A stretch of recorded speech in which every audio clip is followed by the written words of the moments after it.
दुनिया के ज्यादातर देश अपना व्यापार, अपना तेल सौदा और अपने कर्ज एक ऐसी मुद्रा में करते हैं जो उनकी अपनी नहीं है। वो मुद्रा है डॉलर। जरा सोचिए, अगर कल अमेरिका डॉलर छापना बंद कर दे तो क्या पूरी दुनिया की अर्थव्यवस्था हिल जाएगी, या फिर ये पूरा सिस्टम सिर्फ भरोसे पर टिका हुआ है? द्वितीय विश्व युद्ध के बाद सन 1944 में एक समझौता हुआ, ब्रेटन वुड्स समझौता। इसी समझौते ने अमेरिकी डॉलर को दुनिया की प्रमुख आरक्षित मुद्रा बना दिया।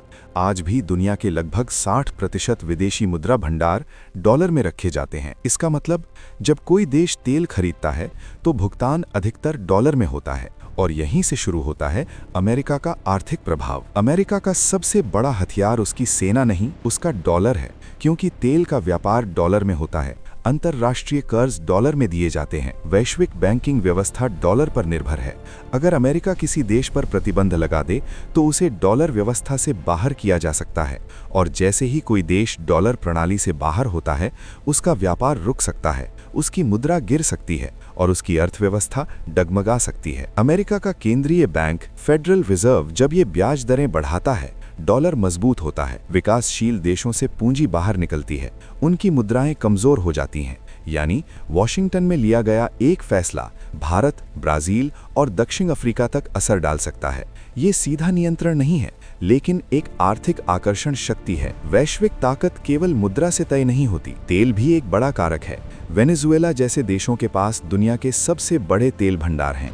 एक समय था जब वेनेजुएला का राष्ट्रपति निकोलस मादुरो दुनिया की सबसे बड़ी तेल संपत्ति के बीच खड़ा था, और उसी संपत्ति के लिए अमेरिका तक मैदान में कूद गया। 2025-26 में ट्रंप के प्रशासन ने एक ऐसा निर्णय लिया जिसने दुनिया के राजनीतिक नक्शे को दो भागों में बांट दिया। ट्रंप के शब्दों में उनका लक्ष्य सिर्फ ड्रग तस्करी से लड़ना नहीं था, बल्कि उन्होंने अपनी सैन्य और खुफिया शक्ति का उपयोग किया ताकि वो वेनेजुएला को वैश्विक जोखिम से मुक्त कर सकें और उसके तेल संसाधनों पर नियंत्रण पा सकें। ट्रंप प्रशासन ने मदुरो के खिलाफ आरोप लगाया कि वो खुद ड्रग नेटवर्क और अपराध संगठनों के साथ गहराई से जुड़ा हुआ है, जो अमेरिका की सुरक्षा को खतरे में डाल रहा है, भले ही इससे जुड़े सबूत विवादित रहे हों। दुनिया के सबसे बड़े प्रमाणित तेल भंडारों पर नियंत्रण पाने की चाहत और यूएस का दावा कि मदुरो ने विदेशी विरोधी ताकतों को आमंत्रित किया है, इन बातों ने मिलकर तनाव को चरम पर पहुंचा दिया। फिर जनवरी 2026 की शुरुआत में अमेरिकी सुरक्षा बलों ने कैरिकस में एक बड़े अभियान की शुरुआत की और राष्ट्रपति निकोलस मादुरो को सत्ता से हटाकर हिरासत में ले लिया गया।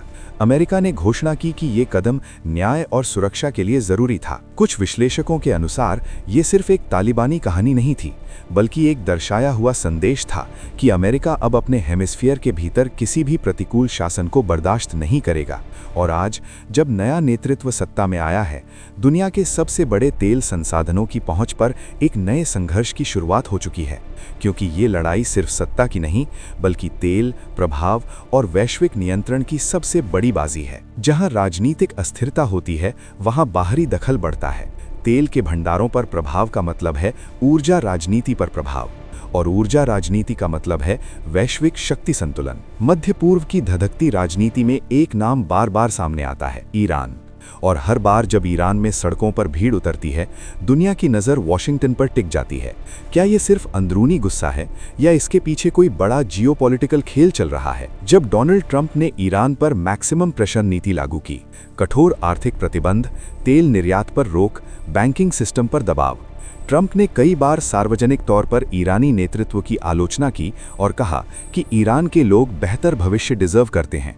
उनके कुछ बयानों को कई विश्लेषकों ने ईरान की जनता, खासकर युवा पीढ़ी के लिए एक अप्रत्यक्ष संदेश माना। ईरान की युवा आबादी, जो इंटरनेट और सोशल मीडिया से जुड़ी है, आर्थिक संकट और बेरोजगारी से जूझ रही है। जब प्रतिबंधों से अर्थव्यवस्था कमजोर होती है तो गुस्सा सड़कों पर आता है। कुछ विशेषज्ञों का मानना है कि आर्थिक दबाव प्लस अंदरूनी असंतोष मिलकर शासन को अस्थिर कर सकते हैं। लेकिन सवाल ये है कि क्या ये सीधा तख्ता पलट का प्रयास है या सिर्फ रणनीतिक दबाव? वॉशिंगटन कहता है ये मानव अधिकार और लोकतंत्र का समर्थन है। तेहरान कहता है ये बाहरी दखल अंदाजी है। सच शायद इन दोनों के बीच कहीं छिपा है, क्योंकि इतिहास गवाह है, जब भी आर्थिक प्रतिबंध, युवा असंतोष और वैश्विक राजनीति एक साथ मिलते हैं तो सत्ता की जमीन हिलने लगती है। और ईरान की कहानी अभी खत्म नहीं हुई है, क्योंकि इस शतरंज की अगली चाल पूरे मध्य पूर्व का संतुलन बदल सकती है। सिर्फ सरकारें ही नहीं, बड़ी कंपनियां भी वैश्विक ताकत रखती हैं। उनकी आमदनी कई देशों की कुल अर्थव्यवस्था से बड़ी है। अगर वॉल स्ट्रीट गिरता है तो दुनिया के बाजार भी हिलते हैं। वैश्विक फाइनेंशियल व्यवस्था का केंद्र अब भी अमेरिका ही है। क्या अमेरिका पूरी दुनिया को सीधे नियंत्रित करता है? नहीं, चीन अपनी मुद्रा को आगे बढ़ा रहा है। ब्रिक्स जैसे समूह नए भुगतान तंत्र खोज रहे हैं। लेकिन सच्चाई ये है, अभी भी डॉलर का वर्चस्व है। ये पूरी व्यवस्था भरोसे पर टिकी है और अभी वो भरोसा अमेरिका की फाइनेंशियल व्यवस्था पर है। सवाल ये नहीं है कि अमेरिका शक्तिशाली है या नहीं, सवाल ये है कि अगर कल डॉलर की जगह कोई और मुद्रा ले ले तो दुनिया का संतुलन कैसे बदलेगा। अगर आपको ऐसी ही गहरी और सच्चाई उजागर करने वाली डॉक्यूमेंट्री देखना पसंद है तो इस वीडियो को लाइक कीजिए और चैनल को सब्सक्राइब करना मत भूलिए। मिलते हैं अगली वीडियो में।